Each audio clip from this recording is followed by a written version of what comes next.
આજે મહાસુદ ચોથના મંગળવારે વિનાયક ચોથ સાથે અંગારક યોગનો સમન્વય સંધાયો છે। ત્યારે વડોદરા શહેરના ગણેશ મંદિરોમાં ભક્તોએ વિઘ્નહર્તા ગજાનન ગણપતિજીના દર્શન કરી ધન્યતા અનુભવી હતી। વડોદરા શહેરના રેસકોર્સ ઇલોરા પાર્ક ખાતે ઇન્દ્રપ્રસ્થ ફાઉન્ડેશન દ્વારા રાષ્ટ્રની ઉન્નતિ માટે સવારે 9 કલાકે શ્રી ગણેશ યાગનું આયોજન કરવામાં આવ્યું હતું।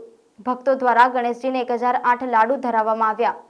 समग्र आयोजन संदर्भे इंद्रप्रस्थ फाउंडेशन अग्रणियों द्वारा माहिती आपवामां आवी छे। गणेश जन्मोत्सव निमित्ते हार्दिक शुभकामनाओं। इंद्रप्रस्थ फाउंडेशन द्वारा